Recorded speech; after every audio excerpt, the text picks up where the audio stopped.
Hello, everyone. Welcome to another edition of the Victory Life Legacy Spotlight. Today, we have a very, very special guest. The legendary Terry Kirby is in the building. He joins us to talk about his legacy, a very special one. Personally, this is a big interview for me because I grew up a Terry Kirby fan. I followed his career throughout college and pro, and I love to see what he's doing now. Several years ago, David Till did a story, the week of the UVA Virginia Tech rivalry. He featured both of us, and I was honored to be in the article with him. So to have him on the show was very special. Terry, how you doing, man? I'm good, man. How are you? Oh, I'm blessed, man. Like I said, this is an honor, man. I've often said when I've done radio interviews, when I've talked to people about the Tidewater area and the athletes, I've always felt that, you know, guys like you and Slade and so many guys that came from that area, if the internet and Twitter and social media existed before back then, I think you would be even more appreciated. You were a dynamic two-sport athlete. We're going to talk about all of that as far as your basketball career. Especially, I want to ask you about the Arby's tournament because I didn't know about that. I knew about McDonald's All-American game. Yeah, but let's talk about when it all started. Let's go back in the day, the late 80s, early 90s. Let's talk about your childhood. When did it all begin? When did sports begin? Your childhood, you grew up in the 757. And let's talk about, you know, what sports you played and who got into your family and just, you know, who got you on that start to becoming a legendary athlete. I was pretty lucky because I had two older brothers. I have an older brother, Wayne. Everybody knows he played Major League Baseball, got drafted out of high school. And I have a middle brother, Kenny, who was probably the better athlete of all three of us. And I have an older sister. So we were a very athletic family where we were always outside, always playing around. And me being the baby boy, I always got my ass kicked. I always wanted to play with, when you're little, you want to play with your older brothers all the time. And they're like, oh, you're too little. And that just, for me, that just put the drive in me, you know what I mean? Because I always wanted to be accepted by them because they were so much older. So when I got to the point where they were like, all right, you can play, and I held my own, they were like, okay, all right, you're all right now. You're good. You can hang out with us. So for me, that's where the drive and the work ethic and everything came from. So when it all started for you, I mentioned football and basketball. Did you do track or baseball because Wayne did it? Or did you... Yeah, I played football, baseball, and basketball all the way up until my junior year in high school. And then I kept playing football and baseball. Then I added track in there because it was my senior year. I was like, you know what? Why not just go out and run track? And the craziest thing is we went out and run, myself and my cousin Chris, and we ended up winning the state championship. It was the craziest thing ever. You know, Terry, you go out and you talk about winning state championships. Before we talk about the state championship, you helped lead Tabb to in '87 in football.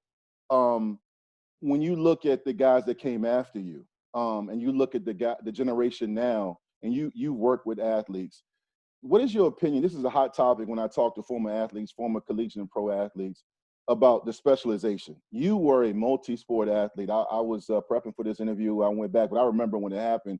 You played football and basketball for UVA. You played football and basketball in high school and stood out. You were dynamic in both. Do you have an opinion either way about young men and young women specializing, or is that just the game we're in right now as far as young athletes?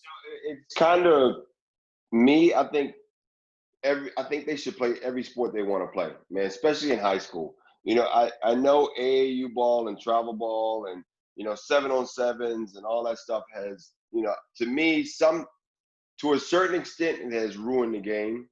And on the other aspect, it has helped some guys. So, I mean, it's kind of like the internet. It's kind of like social media. It helps some, then it hurts some, because some of these guys may be a better baseball player or a better basketball player than they are a football player, but they end up picking the wrong sport, and all of a sudden they're like, wow, damn, why did I do that? Mm-hmm. And I think for us, every sport helped the other sport. Mm-hmm. One thing about football, back when we had it, we started football practice August 10th. Once you started practice August 10th, you went through football season. If you're lucky to go into the playoffs, you're going to miss a few, basketball games because you're in a state championship or whatever. But then as soon as that was over, you jumped right into basketball season. Yep. And then you didn't start football again until summertime when you did summer workouts, and then August 10th again. So, you got to play another sport where basketball was going to help your foot quickness. It was going to, keep you in shape no matter what, so that helped that. And then once basketball season ended, we went right into went into baseball. Some people went into track to keep their speed up and keep them in shape. Me, I went into baseball, and for me, baseball was a hand-eye coordination thing. You're still competitive, so you always kept that competitive edge, and you're not necessarily working on one thing. Mm-hmm. You're working on becoming the best athlete that you can become. And to me, if you become the best athlete you can become, then no matter what sport you play, you're going to shine. Mm-hmm. And nowadays more so than anything else, because these guys are way more athletic than we were, but we were better football players or basketball players or baseball players. I know exactly what you mean. That's the difference in today, because, I always hear this thing, bigger, stronger, faster. And I'm like, I don't know what the hell y'all talking about. But if you go back and you look at the roster I take my rookie year roster, and I can promise you there's not a team out here that had that same size and strength that we had now today. Now, are they more athletic? Absolutely they are. Yeah. Because they have way more training, physical ability. They just have, they got training year round. You're playing year round. When you played for those 4 or 5 months and you were done. Mm-hmm. So the athleticism is there now. Are they as smart as we were? Absolutely not. Yeah. You talk about bigger, faster, stronger in athleticism. I mentioned off air and I mentioned on the show, watching you play as a youngin' growing up in Hampton and Newport News. I lived on the other side in Hampton, Newport News, but we knew about Tabb because of you and Chris Slade. You guys were special. I know there's other guys that were on those teams, those football and basketball teams, but do you remember, because all you guys, even the guys in Hampton, do you remember that era of high school football? Because I've interviewed some greats during that time frame, and I've always said from 86, 87 to the early 2000s, I really feel like that was the golden era for the Tidewater area and really Virginia high school sports. Not that these kids aren't talented, but, stadiums were hanging over with fans and people would come in and, the talent was so big that, TV came in and broadcasted games, and that Hampton Tabb game was must-see TV. What do you remember about that era in particular? Like, do you remember the matchup, some of the guys you played against? What do you remember? Yeah, the craziest thing about that era for me is because I was in AA and I was at Tabb, Tabb really we got respect, but we didn't get respect, because we weren't AAA. Mm-hmm. We were like this little county boys that they called us, And, yeah, they're good, but they ain't that good. You know what I mean? And I think still to this day, we didn't get the pub and the publicity we did until we went to that Hampton game. Because we always scrimmaged Kickerton in the summertime, and we always hung with them. We were always good and stuff. And people didn't realize how good we actually were. And one of the mistakes they didn't know is our entire team started playing together when we were 8, 9, and 10. Mm. So my entire team from Pop Warner, we all grew together.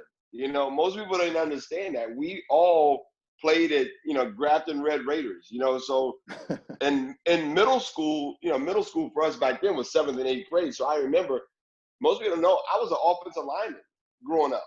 What? I was always, because I was always bigger than everyone else. So remember, back then they had the weight limit. The weight limit, that's right. The weight limit, I couldn't run the ball. So Chris was a left guard, I was a right guard. Chris, I was a middle linebacker. Chris was the outside linebacker. So this is, Pop Warner. So I'll never forget my 7th grade year. I was able to go and play running back in middle school. I was like, I'm done with Pop Warner. So it's crazy because I was actually the only one from our team that went and played middle school. And I got my ass kicked. You don't even understand. That was probably one of the hardest years of my life because all the guys that I played with were still playing, their last year of Pop Warner. Mm. You know what I mean? So I was like, forget this, man. I can run the ball. It's a wrap, man. I'm going straight to middle school and start being a running back. And then my 8th grade year, next thing you know, then they all come out. And that year, we had an unbelievable team because we had already played together. So they actually, my 8th grade year, Freddie Mitchell, Coach Mitchell, who was when Tabb first opened, he was the first football coach ever at Tabb, the first one. Yes. So Coach Mitchell had retired. He had completely retired.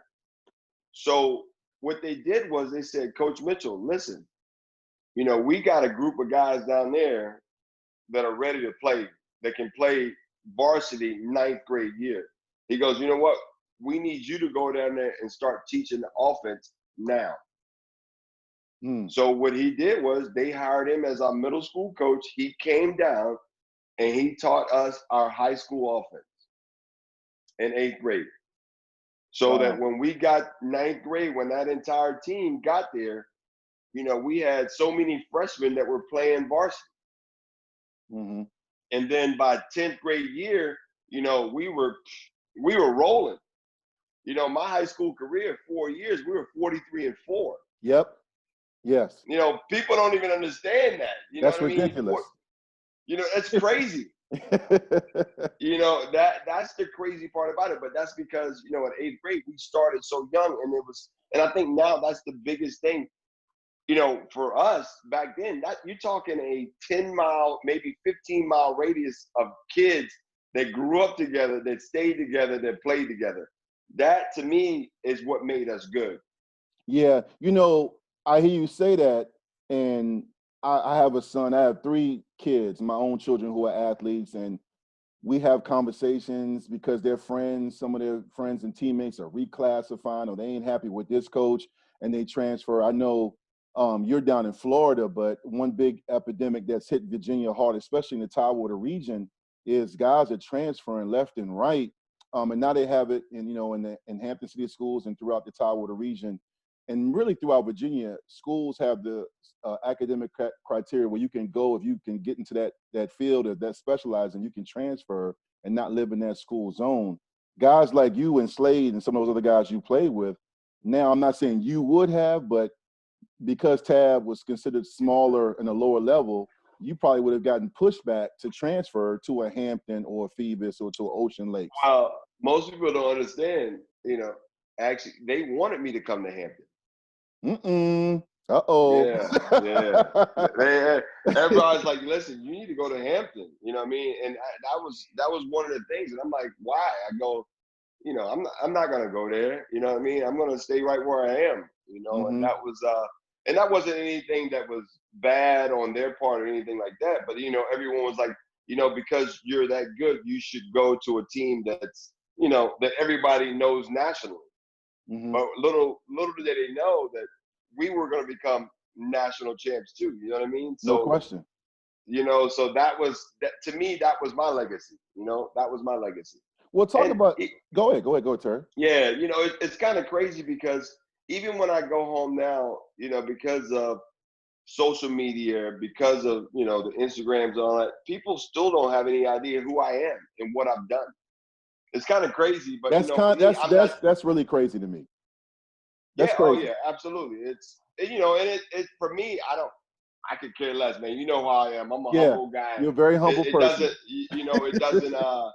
It doesn't affect me, and it's weird. It happens when I go back to UVA also. You know what I mean? Because it's the social media aspect and the people that you see, not knowing of the pioneers that made this capable of all these guys to be able to do that nowadays. Yeah, that's the difference. And you mentioned UVA fans and even people back home where we from. I find it crazy, man. I know I'm a few years younger than you, but I'm right behind you, and I followed your career. And maybe I'm just taught that way. I was always big on doing research and also big on just looking at the legacies before me.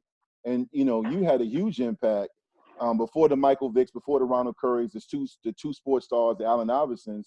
there was Terry Kirby. And but no one, they don't know that. well, that's why we're doing this spotlight. I got a little bit of a platform, Yeah, so we're gonna yeah. let them know. I got a little bit. Yeah. Talk about Yeah. real quick before we move on to your collegiate career. Now, talk about your high school career, and let's start off with that Hampton game, because that was a huge game at that time. I figured if it was played now, it would be on television and it would be hyped up, similar to what we saw this past year with Highland Springs and Oscar Smith, or in Hampton and Phoebus, they had those big games with Ronald Curry and Antoine Womack. But it was you and Slade and company against some legends in Hampton High, and Absolutely. it was crazy. What do you remember? And it was a close physical game. I remember looking at that game saying, I am not ready. Because I was a youngin'. And I mean, you guys, it was like watching a college game. It was so many D1 athletes on both sides, man. What do you remember about that game and the talent and just, y'all mindset going into that game? Take me back there. 2 weeks before that game, that was the first game of high school season. They wanted to play at the first game. So we had played Kickintan in a scrimmage, and I actually hurt my ankle really bad. And I couldn't practice for 10 days. Most people don't realize I shot my ankle up and I taped it up. I probably put 8 rolls of tape on it at that time. Nice. So I was actually hurt in that game. And most people don't know is I carried the ball 40 times that game. And I knew it was going to be, for me, playing against Hampton, I knew what it was going to be. It was going to be a physical game because they knew that me being who I was, they wanted to try to take my head off. And I knew it. and let me tell you, I told my offensive line, I said, listen, all you do your job, I'm going to do my job. And let me tell you, that was probably one of the most physical games even to this day that I was in. And that's, carrying the ball 40 times doesn't help, because I knew I was going to get hit. I knew I was going to get hit. But you know what? At the same time, this was the legacy of Tabb. This was going to be our legacy. This was our chance to take, the powerhouse down. Hampton had won how many state championships? They were known in VA to win every state championship. Tabb, we were just coming up. Mm-hmm. So for us to play that game, and I'm so happy that they agreed to have that game. I think that game right there was the stepping stone for people to respect, Tabb at that time. Mm-hmm. You know what I mean? They were like, you know what? Because every Sunday morning you got in the paper or Saturday morning, it was always Tabb Hampton. All the headline, Tabb and Hampton. Tabb and Hampton. Tabb does this. Crabbers do this. Tigers do this. Tigers do that. You know what? Let's put that matchup together. Because, AAA teams didn't play AA teams. No, they wouldn't do it because in their mindset, it was nothing they could get out of it. Nothing. Mm-hmm. Nothing they could get out. That's why we never got the respect. And just because we don't have as many students as you'd had, it didn't mean nothing. It's about when you get in between those lines, I don't care if we had 30 guys. If those 30 guys can play, you know what? Let's suit it up. And I'm so happy that they did it. You know what I mean? Yeah. It was probably, it's still to this day, probably the biggest classic game ever in the Tidewater area, for sure. Oh, no question. I'm trying to get footage, to be honest with you. There's a channel 46, 48 in the Hampton area that they still show tons of classic games. I'm trying to get a copy of that game because, again, that was nostalgic for me. Just watching that as a young man and then seeing all you guys before me go on, many of you guys go on to play D1, D1 AA, D2, and it was just talent, and it was just special. Like I said, it was nostalgic for me, man, just seeing you guys do what you did, and it was such a hard-fought game. And then, you went on to win the state championship in '87. And who did you guys beat in the state championship? Martinsville. Okay. What was the score? I couldn't find the details on that. What was? Oh, man, I don't even remember. You know me, I couldn't tell you. All I know is we were down at one point, and then we just started rolling. I know that. Well, I know, and I know you always been a humble guy. You always kept it moving. You played the game. You didn't have to talk. You let your game talk for you. But in football and basketball during that time frame, were there any guys, again, we didn't have the internet and we only had a handful of games, on Wavy TV 10 that was shown, the highlights. Were there other athletes during that time frame that inspired you, that you watched, that you loved playing against or playing with before you went on to your time in ACC? Were there times, football, basketball, anybody you saw? There was so many guys that I battled against, even when we played Nottoway and all those guys over there with Robert Jones and all them, and still to this day, Robert Jones, who was at Nottoway at the time, I'll never forget my freshman year in high school, man. We ended up playing them in a regional game, and we were up, and I was getting ready to score, and he hits me, and I fumble, and we lose the game as a freshman. Oh. And it was devastating. And still to this day, he is always killing me because I ended up playing against him when he was in Dallas, with the Cowboys. So I just talked to him again 2 weeks ago, and sure enough, he brought the same thing up again. So, it's crazy because, there's so many guys and so much talent that I played against in high school and football and basketball that could have made it just like I did. Mm-hmm. You know what I mean? Yep. And I think it's one of those things that, right place, right time, work ethic and really having a desire to want it bad enough, I think. Mm-hmm. Mm-hmm. And even to this day, it's the same thing. I'll never forget, this was my passion growing up. This is what I wanted to do. So that's what I lived and breathed. You know what I mean? I kept myself out of trouble. And if it wasn't helping me to achieve what I wanted to achieve, I didn't do it. Mm-hmm. You know what I mean? And some of the guys that I played with didn't make that same decision. Yeah. And that's what, to me, sometimes was so devastating because once I got to college, and I got to college and I got to the pros, I was like, man, I know so many guys that are better than this guy right here. No question. Or they could be it. And to me, that was what hurt me sometimes, you know what I mean? Because I know these guys, and I always try to push my guys. Man, I always want to make everybody better, and I'm trying to help them. And you can only do but so much. Mm-hmm. So, and I can just remember, and even to this day, man, these games, and the Jones brothers and Bruton, and the Chris Parrots, and I can go down the list of guys that I just knew had that talent and that drive to make it, and it just didn't pan out for them. And it hurts me because I knew they had the talent to do it. No question. No, and everyone I know that played at the level we did, and then you went to the highest level, has those same sentiments, and it's disappointing, and there's life lessons in that. And I hope people watching this video that have young student athletes understand that taking advantage of the opportunity is essential, not just for sports, but to have a successful life. Absolutely. You talk about the talent you played, yet you rose to the top. You were a USA Today and a Parade All-American. You were also a standout basketball player. You were recruited by everyone. And at the time, you and Chris Slade, I don't know, and I want you to explain that, you ended up going to UVA and playing for the legendary George Welsh. Take us back to your recruitment because, at the time, UVA was an up-and-coming program. And then when you and Slade and Sean Moore and all those guys were there, it became a premier program during that era, and the expectations raised. But did you surprise people in your recruitment? Talk about what narrowed it down for UVA and why you ended up going there. Well, for me, like you said, I played football and basketball. So every college that I wanted to go to, they had to understand that I was going to play both sports. Mm-hmm. And it wasn't a problem. So every single visit that I went to, I ended up meeting with the football coach. I met with the basketball coach. They understood that was my decision, and that's what I wanted to do. My recruiting trips, I couldn't ask anything better, man. It was, growing up in the state of Virginia, I had already, when you're in the state of Virginia, you go to Virginia games all the time. When you're in high school, that's, you go up, you watch the game, they recruit you. And then back then, Clemson, Alabama, Georgia, Penn State, and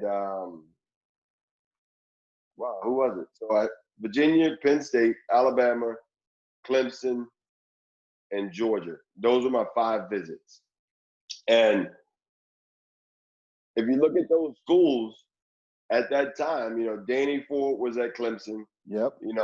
Vince Dooley was at Georgia. Ray Goff ended up coming in. And then you had Coach Welsh. Then you had Joe Paterno.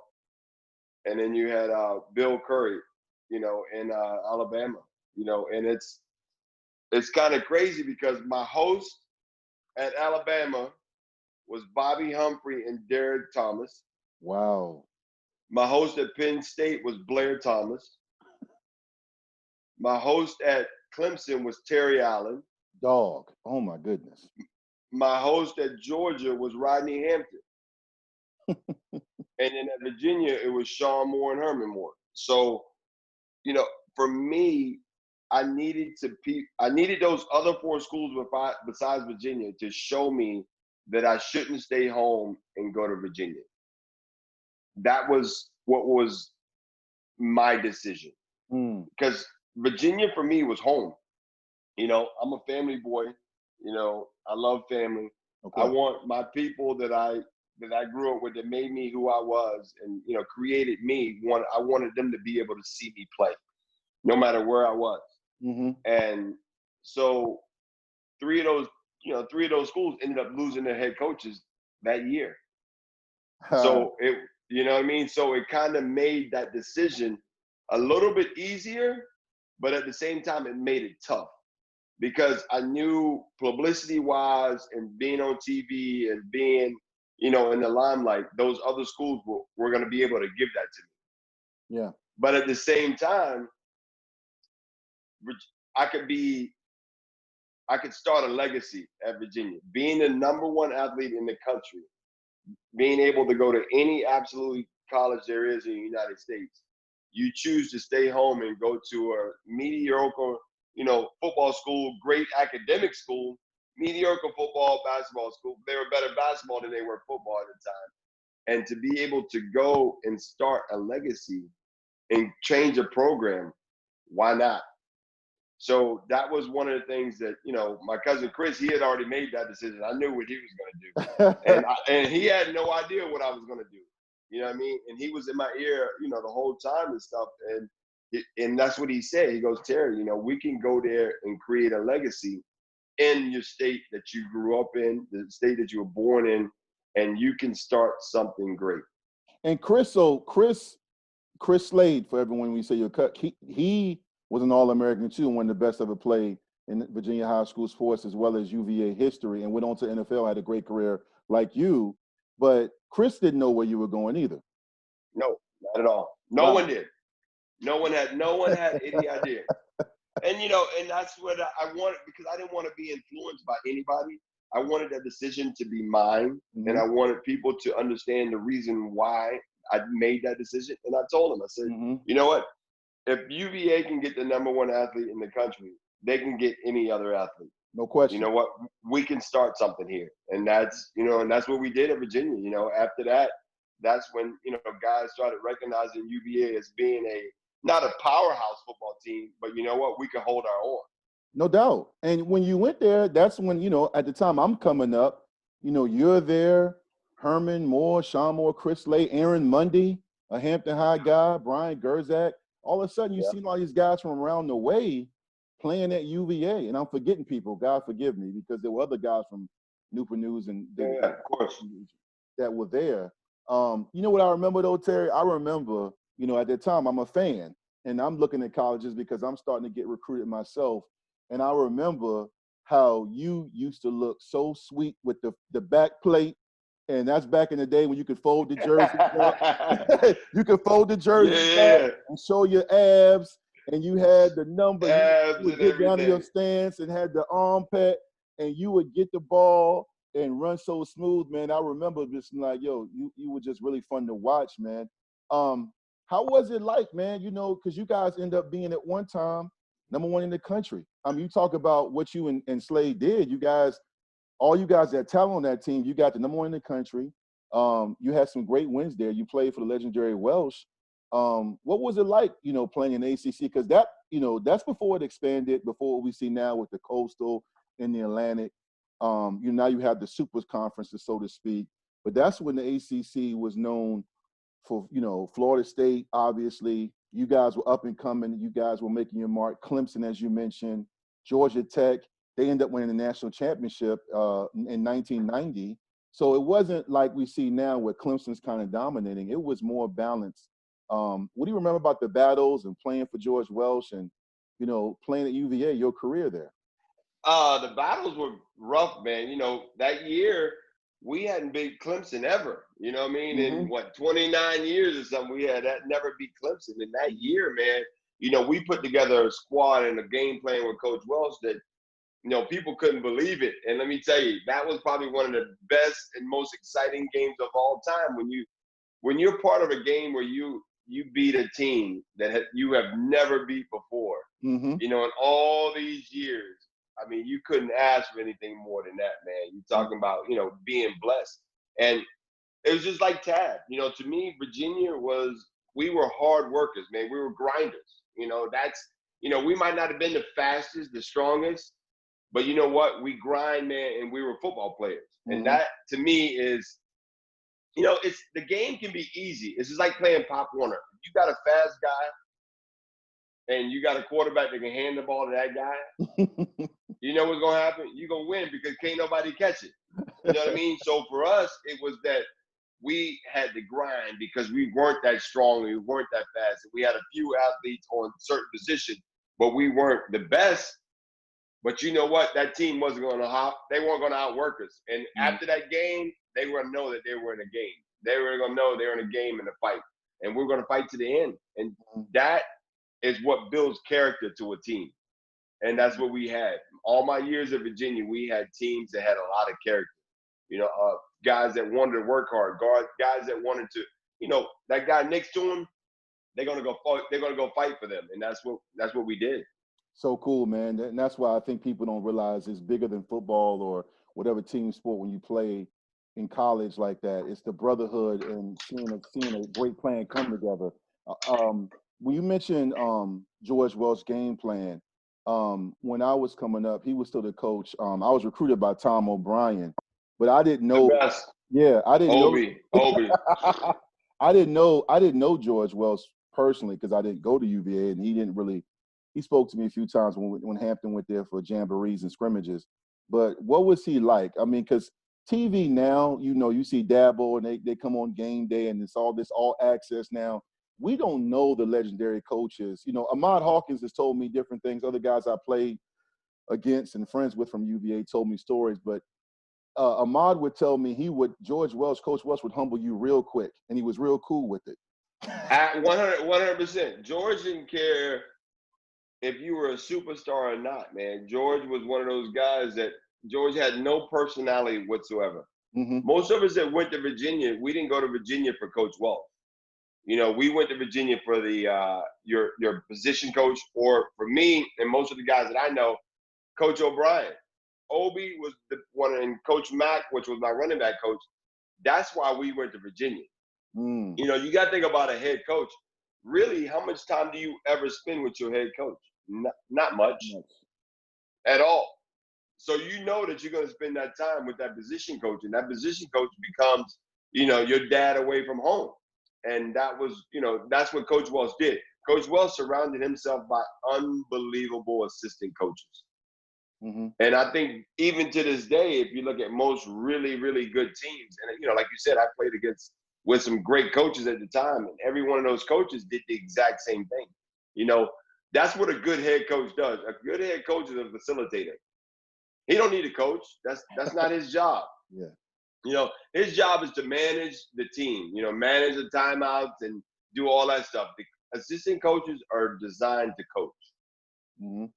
Before we talk about your basketball career at UVA, I do want to ask you this question. UVA over the time, even after I was done and before I was there, you were there.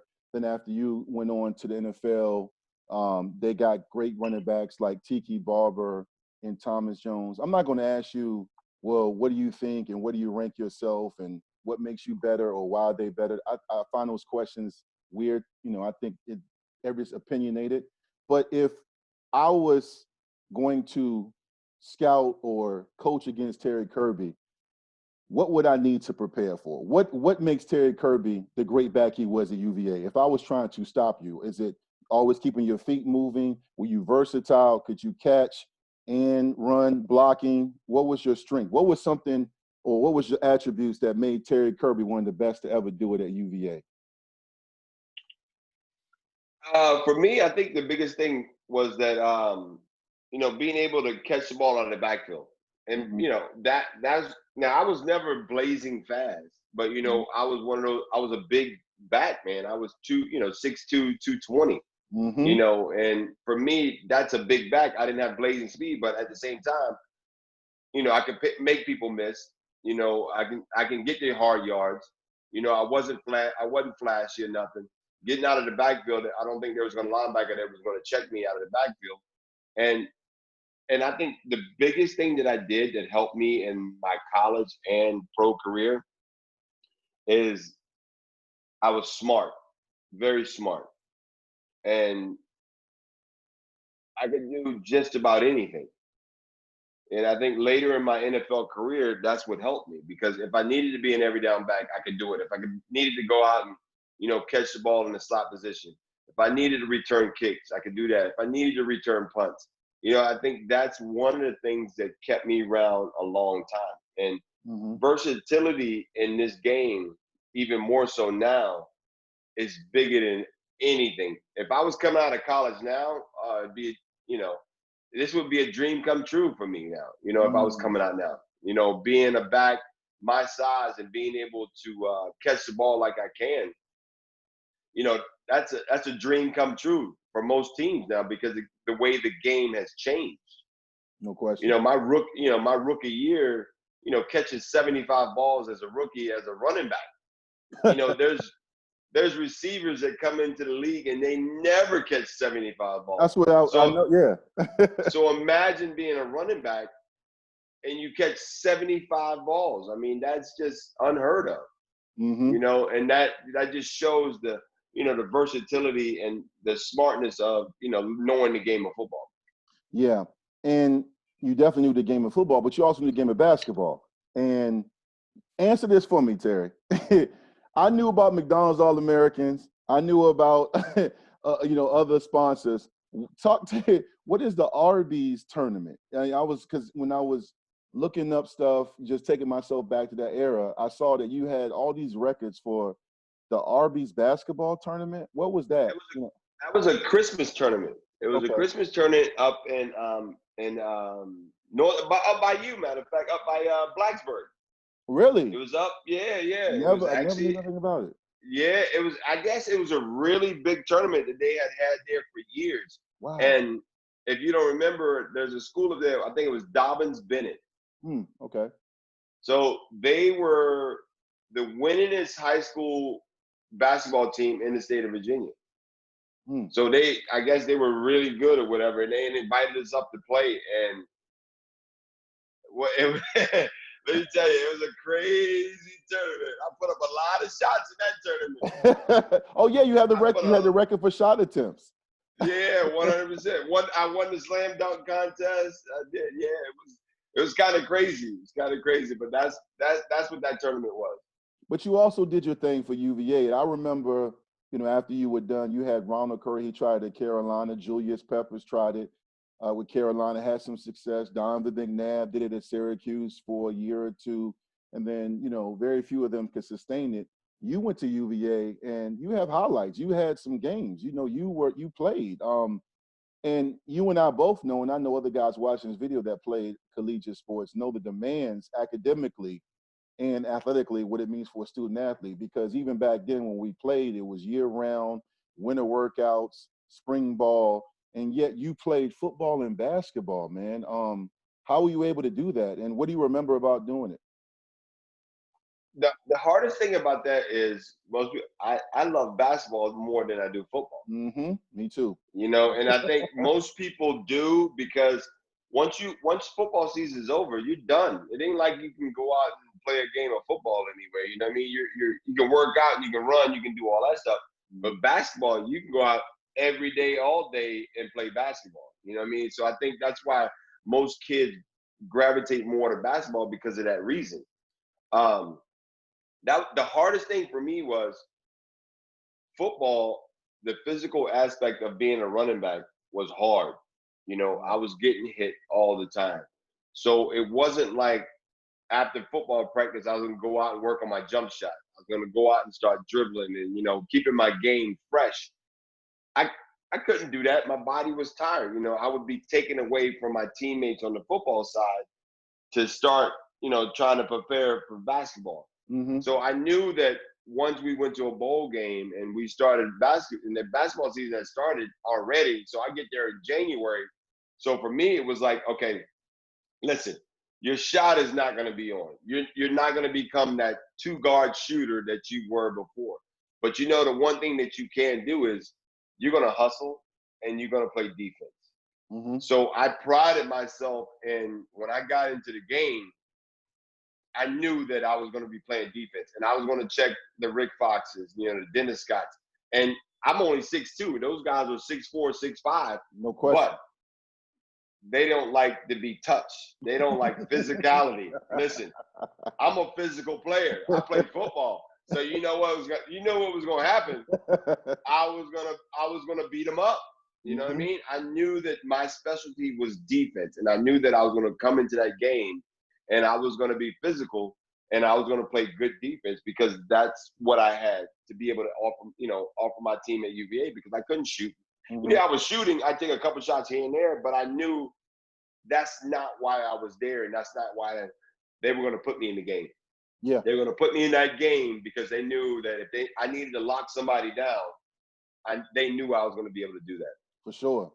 So, Terry, you had a remarkable career, man, at UVA, as we mentioned throughout this interview, and you set records that stood for a long time. You gave a lot of inspiration to guys that came behind you, even though you're not recognized sometimes when you go back, the real people know.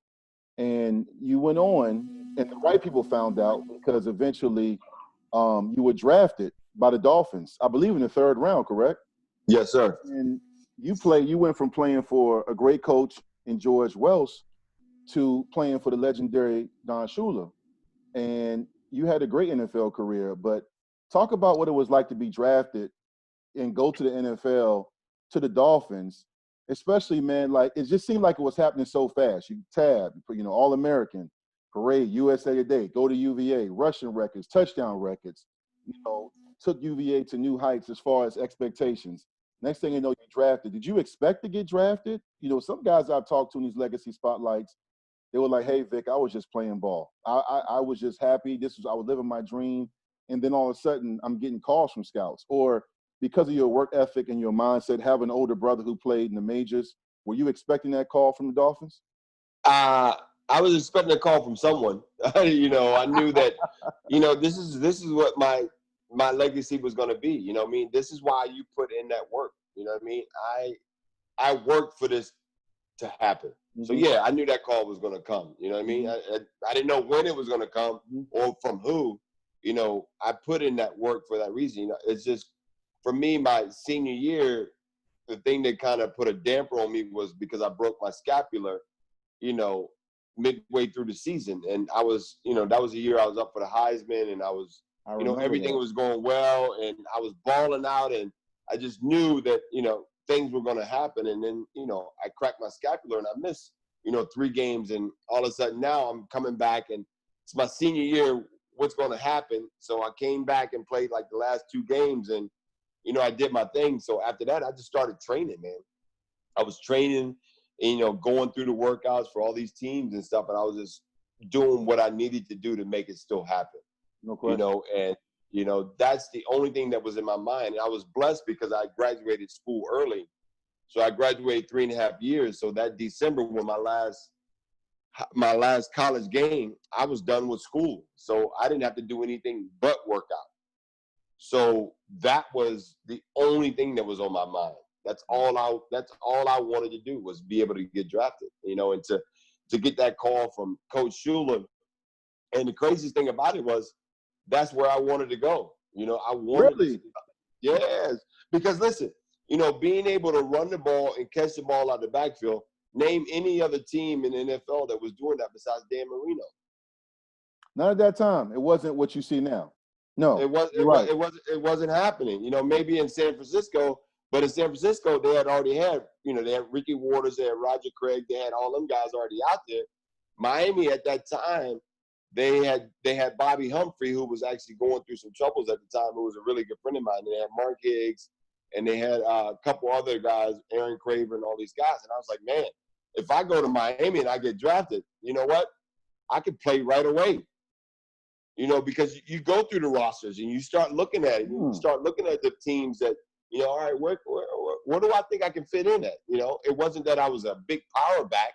You know, I was a back that could do a lot of different things, and being able to catch the ball was my specialty. Yeah. And, you know, and I was happy when it happened. I couldn't ask for anything better.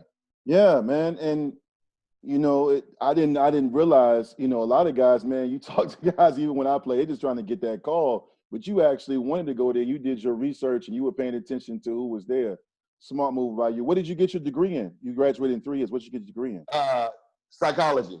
That makes sense, knowing you. Yeah, exactly. That makes sense knowing you. Okay, exactly. So you get to the league. I've talked to so many guys that played in the league, you know, Terry, and it's mixed information, meaning they have a different view. Some guys said, you know what, I had a great time, but you know, it was okay, it was cool, you know, it wasn't the same as college and high school. Some guys say, hey, you know, I didn't mind the league because you're getting paid for it. I didn't need to be friends with people. I just played the game. This was my job, and I enjoyed my time in the league. You know, what was your mindset once you got the call and you got to the Dolphins? I mean, you had some amazing touchdowns, and you had that really great season in San Francisco. We'll talk about that in a second. But you had some moments, and you played with and against some Hall of Famers. For you, once you got that call and you got to NFL, what was it like, you know, being a professional? You know, coming from Tabb, you know, growing up in Tidewater, what was it like? I'll never forget, you know, when I got here in mini camp, you know, we go through the drills and the whole team is here, and you kind of get to see all the teams and all that. And you walk in and you see Dan Marino, Richmond Webb, you see Mark Duper, you see Irving Fryer. You're sitting here like, wow, man, these are guys that I watched on Sundays playing. Now I'm here with them. And, you know, you go out there and you start practicing. And when you start practicing and you're doing your thing and you're not even thinking about that, you're just trying to, you know, stay quiet, stay humble, but work hard. And when them guys come up to you and they say, you know, keep working hard, youngster, you know, keep just encouraging you and, you know, trying to help you and teaching you stuff, you know, it was amazing because, you know, we all here for one reason. We're all here to make this team better. And if you're a rookie or second year or 8th year or 9th year, if you're working hard to make this team better, you know, it's going to get recognized. And these guys recognize that early with me, because work ethic I was going to be the hardest working room no matter what. You know, that was my mentality. And if you show that and you stay quiet and you do what you're supposed to do, you're going to get more respect than anything else. Mm-hmm. You know, don't try to act like even if you're first or second or third round, you know, that you're on this high horse or whatever. You ain't done shit yet. You ain't even played a play. You ain't played it down yet. You ain't even played a game.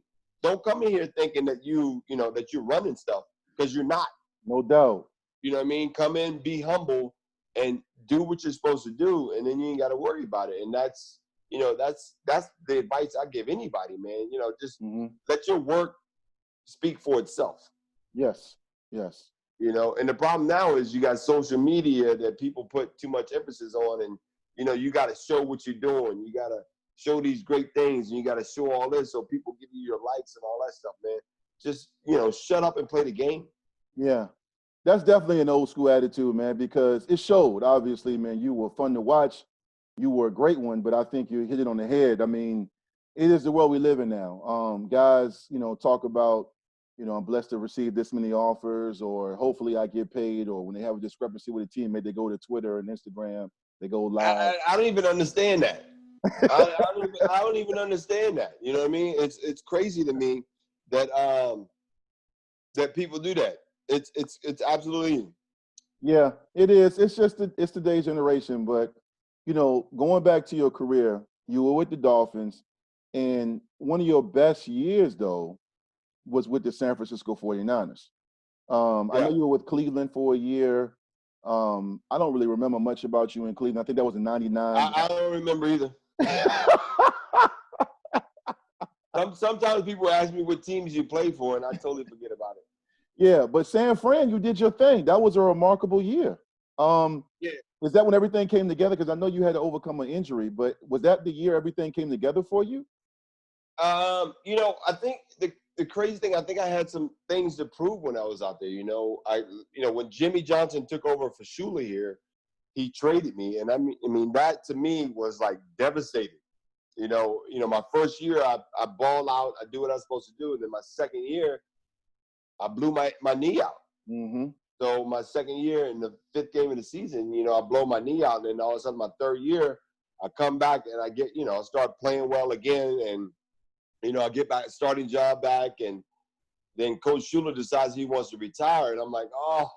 And then they bring in Jimmy Johnson, and I'm not Jimmy's type of running back. No. I'm not his type of running back. Even though they kept Dan Marino, and all of a sudden Jimmy got rid of all of us, all the Shula guys, the skill position guys. He got rid of all of us. And then from then on, I was like, what team is the best fit for me? And sure enough, I was like, all right, San Fran. They had just got rid of Ricky. Ricky had went to Philly at the time. Mm-hmm. And they had no one else out there. They were like, so they traded for me. So I was like, perfect position for me. And, the crazy thing about that is the first game I get there was like the last preseason game. And I had to learn a whole new offense. And next thing you know, I'm blocking downfield for, I think, Jerry at the time. And I get a high ankle sprain. And every athlete that knows about a high ankle sprain, that's going to linger all year long. All year. All year.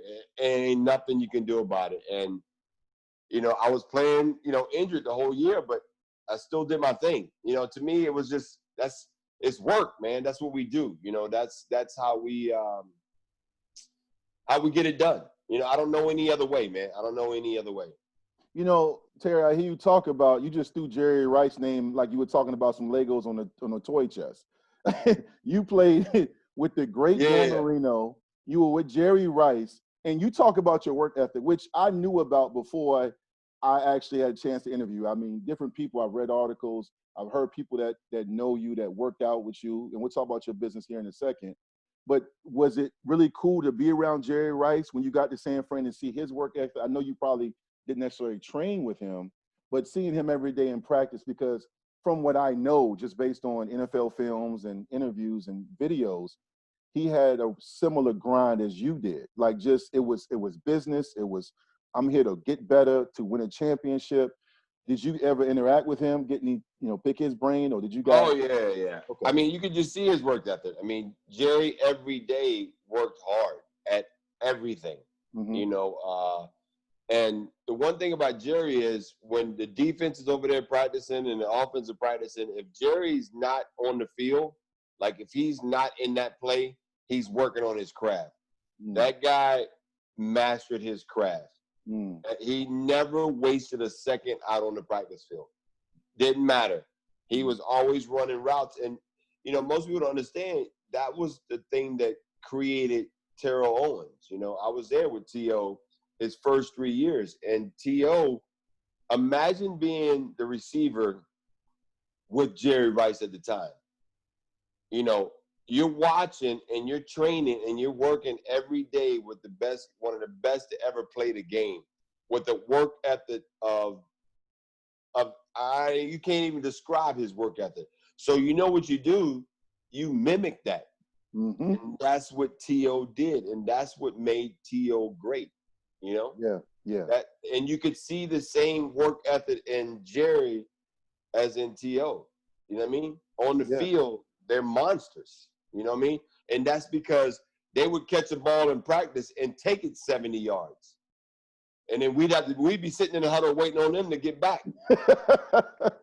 But they were like, listen, if I do this in practice, when it comes to game time, it's going to be second secondary for me to do it. You know I can do it because I did it in practice already. And that was their mindset. And that's what created that whole work ethic for TO, you know, in my opinion, my first 2 years with TO. You know, I get chills, man. I get excited hearing guys like yourself talk about work ethic and Jerry Rice and just hearing your grind and how you got to be the Hall of Famer that you were on the high school, collegiate level. And the work ethic you had on those levels continues to manifest itself in your career today, because many people like yourself that had a great career, it didn't stop when football ended. So for you, it was a transitional period. You know, when you called it quits, you had a 10-year run, a great run. You were talking about, you know, fitness and your mental and physical aspect of just keeping your body and your mind sharp. You now have a business that you're very passionate about that's doing some great things, you know, in the Florida area. I want to know about that real quick before we wrap up. I want to know about this new business and all the different things you're doing, so people can follow that online. I know you're not a big social media guy, but I see the videos. and you're getting men and women right. And I want to know about the name of it, how we can follow it, and what does that entail? Well, for years, you know, I've always been a workout guy. You know, when I retired, I've done just about everything. You know, the article that they did on you and I back then, you know, when they did the big article with David Teal, I actually had a charter school at that time. You know, I had a charter school for 9 years for at-risk kids, and I had a title mortgage company. But at the same time, I was always training kids and helping people. You know, that's who I am. You know, I like to help and make people better. You know, giving people the same opportunities that I had and learn from what I did to be able to create their own legacy. So I had 2 partners down here, and we wanted to start a gym. And so it's called Ultimate Sports Institute down here in South Florida and Western Florida. And I train from 5-year-old kids all the way up to 70-year-old people. You know, for me, it's about life. You know, it's not about, you know, being so aesthetically great or whatever. It's about having a great quality of life. And even more so now, I've come to appreciate it even more because of, you know, where the world is today. You know, we don't know where this stuff is going to go that's happening in the world today. So the better in shape you are for everyday life, you know, hopefully that's going to create, you know, a longer life and longer longevity for you, you know, and later in life. So I encourage people to, you know, find that happiness, man. You know, for me, my happiness is working out, getting outside, walking, being active, because, you know, I have a 15-year-old son, man. I want to be here for him. And, you know, I think most people need to, you know, don't be selfish. You know, sometimes a lot of people become self-centered and so selfish and caught up into themselves instead of also thinking about the people that's around them that love them. So that's one of the reasons why, you know, I started the gym. And I get a few athletes here and there. I get more younger athletes than I do pro athletes. And, you know, pro athletes can be tough.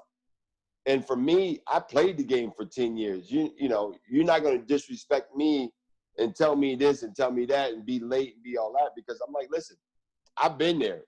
I don't have to train you. You know, it's not going to hurt me either way if you come and work out with me or not. You know, you're not going to make and break me. And I think pro athletes need to understand that. And, you know, I'm not going to kiss their ass because they're whoever. I'm not going to do that because I was already there where you are. You know, I've done that before, you know, and I did it at a high level. So, you know, you're going to respect me the same way I respect you. And that's where and just like with business people, CEOs that I have in companies, CFOs in companies that I have, you know, it's no different for them. They're an athlete. They're an athlete in their company.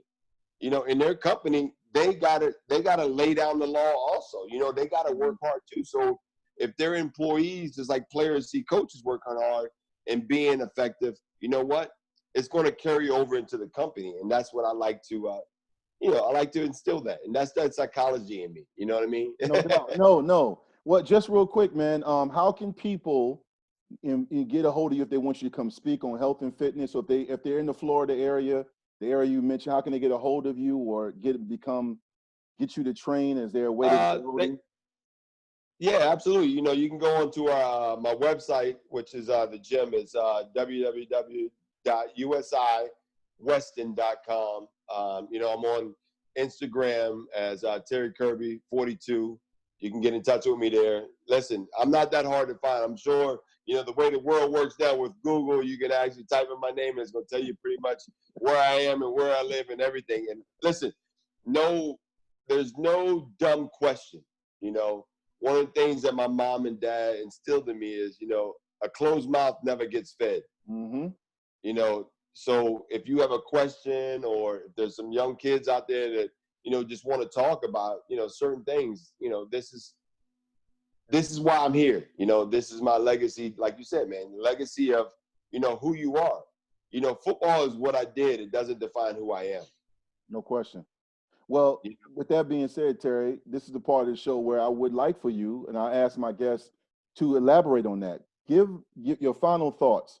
You're talking to young men and women right now, whether they're from Tabb or they're from Dade County or from Eastern Newport News, whatever, and they're struggling and they need to get their health and their fitness, their mental right. You push through it. You've overcome different things, whether it be injuries or adversity or challenging times, getting traded. You've always been able to rise above. You work with at-risk youth. You've had an impact. You even inspired me, and I was a lineman. I never carried the ball. But you inspired me. I followed your career when I was in middle school and high school, and it's an honor to have you on. But just your final thoughts about the importance of working hard or work ethic. What are some final thoughts you want to share for the guests watching this today? One of the biggest things that I would do, and I still do it to this day, when you wake up in the morning and, you're sitting there and you go into the bathroom and you're brushing your teeth and you're washing your face, you look in that mirror and you say to yourself, yesterday, did I do everything to make myself a better person for today? And that's in all aspects of life. If you didn't do what you were supposed to do the day before to make yourself a better person, then there's some things that you need to change. And if there's people around you that's not making you better, try to change that. And it's a gradual thing. But remember, when you look in that mirror, the only person that's staring you back is you. Mm-hmm. And that's the person you need to answer to. You need to answer to you. You don't need to answer to anyone else. You need to be able to answer to yourself. And if you can answer yourself honestly, then you're doing the right thing. Now, you can sit there and lie to yourself all you want, but when you look in that mirror, just know who you're lying to. You're lying to yourself. You're not lying to anybody else. So for me, you just have to find that inner peace, man. If you're happy with inside of you, then that's going to carry over into your life and great things will happen. I think everyone, the thing about your shirt, that inspires me and, makes me think is, victory life and leaving a legacy. Everyone has a legacy. Everyone. And your legacy is not my legacy. Your legacy is your own legacy, and it's up to you to create that of whatever it is. It could be sports. It could be touching. I want to touch people, man. That's what I like to do. I like to touch people and, give my life story so they can understand that, life is a struggle for everyone. I don't know anyone in life that has never been in a struggle. Anyone that's in life that hasn't been in a struggle hasn't lived. Mm. So, they always say, man, if you've never been down, you never know how to get back up. So true. So true. So that's the way I live my life, man, every day. I was very blessed to have, a great career all through, middle school, high school, have a great family, great family, family person.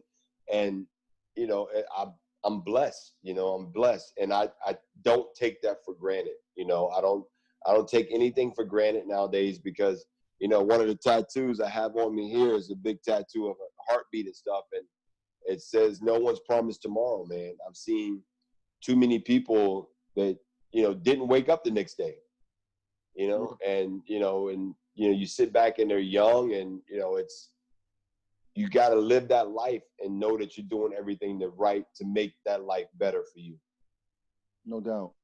Wow, that was awesome, man. I really appreciate you jumping on. This has been a blessing for me. And even when you were speaking, I forgot I was interviewing you. I feel like I was sitting here listening. You had me getting ready to look for the collection plate, man. Yeah, for I'm sure. serious, Terry. That was awesome, man. I appreciate you. And yeah, absolutely, brother. Once again, man, thank you again. And for everybody watching this, the Victory Life supporters and the Terry Kirby fans, I appreciate you guys checking in today. And like I say, every episode, no matter where you go, no matter what you do, make sure you have a positive impact and leave a great legacy. Thank you, Terry Kirby, for jumping on. I appreciate it, man. Brother, man, God bless. And thank you, everyone.